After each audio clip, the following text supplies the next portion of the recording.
ऐसा नाम घोष ऐसे पताकांचे भार, ऐसा वैष्णव दिगंतर दावा कोठे, जाता पंढरीसी सुख वाटे जीवा, आनंदे केशवा भेटताची।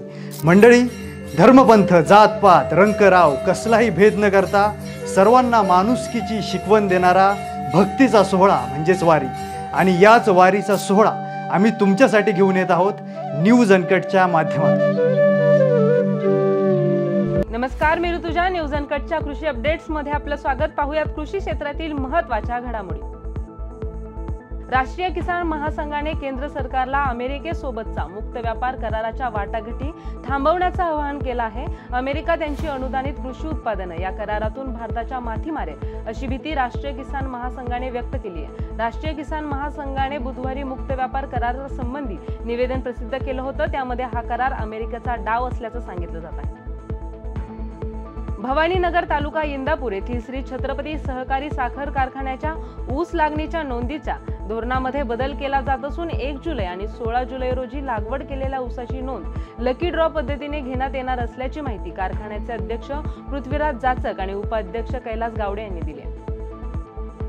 टेंभू उपसा सिंचन योजनेत सांगली, सातारा आणि सोलापूर जिल्ह्यातील दुष्काळी भागातील पीक पद्धतीत आमूलाग्र बदल झालाय। तो इतका की उपजीविकेसाठी ज्वारी, बाजरी आणि काही कडधान्याचे उत्पन्न घेणाऱ्या दुष्काळी भागात ऊस, द्राक्षे, डाळिंब, भाजीपाला आणि फुलांच्या नगदी पिकांचे उत्पादन सुरू झाले आहे। बेंबळे तालुका माढा येथे कांतीलाल मारुती काळे यांची 15 एकर शेती आहे। त्यात 6.5 एकरांवर डाळिंब लागवड आहे। उर्वरित क्षेत्रावर ऊस लागवड आहे। सिंचनासाठी 2 विहिरी असून त्याद्वारे सिंचनाचे काटेकोर नियोजन केले जाते। सध्या सुमारे 6.5 एकरात डाळिंब लागवड असून त्यात 2925 झाडे आहेत। सर्व लागवड ही भगव्या वाणाची आहे। बागेत प्रामुख्याने आंबिया बहरातील फळांचे उत्पादन घेतले जाते। सध्या 3.5 एकरातील बाग फळधारणा अवस्थेमध्ये आहे। बरेच शेतकरी चाऱ्याच्या लागवडीला फारसे महत्त्व देत नाहीत, कारण ते आपली जमीन नगदी किंवा धान्य पीक घेण्यासाठी वापरतात। त्यामुळे चाऱ्यासाठी स्वतंत्र जमीन उपलब्ध होत नाही। या समस्येवर उपाय म्हणून शेताच्या कडेला असलेल्या बांधावर, सड्यांवर किंवा रस्त्यालगत असलेल्या वापरात नसलेल्या जागांवर पाणी ताण सहन करणाऱ्या चाऱ्याच्या वृक्षांची लागवड करता येते। प्रयागराज जिल्ह्यात नैसर्गिक शेतीला प्रोत्साहन देण्यासाठी 2 ब्लॉकमध्ये 12 क्लस्टर तयार करण्यात आले आहेत। प्रत्येक क्लस्टरमध्ये कृषी विभागाकडून 125 शेतकऱ्यांना नैसर्गिक शेतीचे प्रशिक्षण दिले जाईल। प्रत्येक क्लस्टरमध्ये 2 कृषी सखी म्हणजेच एकूण 24 कृषी सखींना प्रशिक्षण देण्यात आले आहे।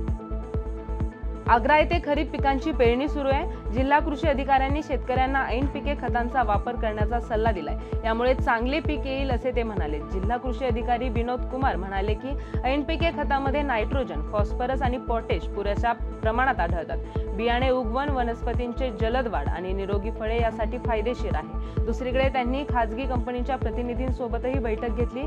सर्वांना निर्धारित किमतीपेक्षा जास्त किमतीत खते खरेदी करण्यास सांगण्यात आले।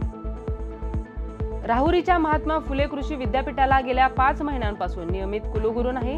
डॉक्टर प्रशांत कुमार पाटील यांचे निधन झाल्यानंतर हे पद रिक्तच आहे। या 5 महिन्यांच्या काळात विद्यापीठाला 2 प्रभारी कुलगुरू लाभले। नवीन कुलगुरू निवडण्यासाठी प्रक्रिया अजून सुरू झालेली नाही। यावर राजभवनाला आणि राज्य सरकारला या विषयाचे गांभीर्य नाही अशी टीका होऊ लागली आहे। या बातमीसह वेळ झाली आहे कृषी अपडेट्स मध्ये इथेच थांबण्याची। पाहत रहा न्यूज अनकट।